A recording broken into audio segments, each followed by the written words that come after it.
நம்மளுக்கு இன்றைக்கி கேரளாவில் ஆர்டர் போட்ட லைவ் ஃபிஷ் வந்துருச்சு. பார்த்தா இதில் வந்து பார்த்தீங்கன்னா 4 வெரைட்டி போட்டிருக்கிறேன். கூட வந்து கப்பி கிராஸு கூட இன்னொரு பிளான்ட்டும் போட்டிருக்கிறேன். பட் இதில் என்னென்னா வந்து கொரியர் 3 நாள் ஆகுனாங்க. டக்குன்னு பார்த்தா 2 நாள்லேயே வந்துருச்சு. கூப்பிட்டு சொன்னாங்க, டக்குன்னு போய் வாங்கிட்டு வந்துட்டேன். ஏன்னா வெய்ய காலத்தில் வந்து எங்கேயாச்சும் அவங்க கொண்டு வராங்கன்னு வெயிட் பண்ணிட்டு இருந்தால் எங்கேயாச்சும் வெயில் கீழே போட்டு ஃபிஷ்ஷுக்கு எதோ ஒன்று ஆயிரும் அப்படிங்கிறக்க டக்குன்னு நான் சொன்னோன்னே போய் வாங்கிட்டு வந்தேன்.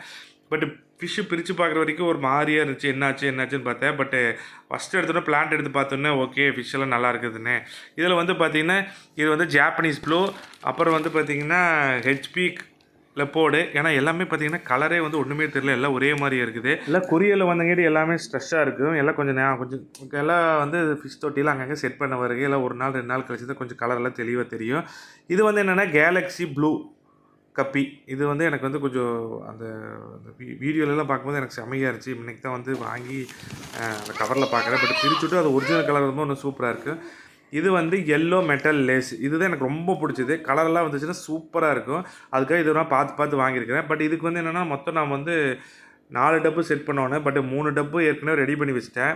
ஏற்கனவே இருந்த ஒரு குட்டியை எடுத்து வேறு டப்புக்கு மாற்றிட்டு 3 டப்பு ரெடியாக இருந்துச்சு. பட் 3 எடுத்து போட்டேன். இந்த கேலக்ஸி ப்ளூ கப்பிக்கு மட்டும் ஒன்றும் செட் பண்ணல. பட் அதுக்கு வேறு டப்பு ரெடி பண்ணி செட் பண்ணிடுவேன். பட் இதில் என்னென்னா ஃபஸ்ட்டு எல்லாமே வந்து ஒரு 10 நிமிஷம் ஒரு 1/4 மணி நேரம் எல்லாம் வந்து செட் ஆகட்டும். தண்ணியில் இருந்தேன்னா கொஞ்சம் வந்து டெம்பரேச்சர் செட் ஆகிரும் அப்படிங்கிறதுக்காக தண்ணியில் போட்டு வச்சுட்டேன். அப்புறம் வந்து இந்த பிளான்ட் எல்லாம் வாங்கினேன். அதெல்லாம் எடுத்து எல்லா டப்புக்கும் ஆவரேஜ் பிரித்து போட்டேன். அப்புறம் வந்து ஏற்கனவே நான் கிளாஸ் டேங்க்லாம் ஃபிஷ் வச்சுருக்கிறேன். அதுக்கும் பார்த்தீங்கன்னா இந்த கப்பி கிராஸ் எல்லாம் எடுத்து உள்ளே போட்டு ஒவ்வொரு விஷயம் பொறுமையாக ரிலீஸ் பண்ணேன். ஏன்னா வந்து ஏற்கனவே எல்லாம் ஸ்ட்ரெஷ்ஷாக இருக்கும். இதையும் போட்டு அவசரமாக பிரித்து போட்டோம்னா வந்து அது இன்னும் ஸ்ட்ரெஸ் ஆகிருங்கிறதுக்காக பொறுமையாக எடுத்து பிரித்து போட்டேன். பட் என்ன அதுக்கு இடம் புதுசு. பட் கொஞ்சம் நேரத்தில் எல்லாமே பார்த்திங்கன்னா அங்கே இங்கேயும் எப்படி ஓடி எல்லாம் செட் ஆயிடுச்சு. பரவாயில்ல. பட் என்னென்னா வந்து இதில் வந்து என்னென்னா கேலக்ஸி ப்ளூக்கு மட்டும் ஒன்றும் செட் பண்ணல. பட் என்னென்னா அதுக்கு ஒரு டப்பு ரெடி பண்ணணும். இந்த மாதிரி சின்ன வேலை வந்துட்டே கேட்டிங்கன்னா டப்பு மாற்றி வைக்கிறது, ஃபிஷ்ஷை போடுறதுன்னு சொல்லி போட்டு இந்த வேலை தான் அதிகமாகிட்டே இருக்குது. இப்போ ஃபிஷ்ஷு வர என்னென்னா டப்புக்கெல்லாம் சேர்ந்துட்டே இருக்குது. அப்புறம் வந்து தொட்டி வாங்கணும், அப்புறம் வந்து மோட்ரு வாங்கணும், அப்புறம் பிளான்ட் வாங்கணும், இந்த மாதிரி சேர்ந்துட்டே இருக்குது. பட் என்னென்னா இது ஒரு லெவலுக்கு மேலே வந்து ஓகே ரொட்டீன் வந்து செட் ஆயிருன்னு நினைக்கிறேன். பட் அது வரைக்கும் ஃபிஷ்ஷு செட் பண்ணுற வரைக்கும் புதுசாக வாங்க வேண்டியதெல்லாம் வாங்கிட்டே இருக்கிறது.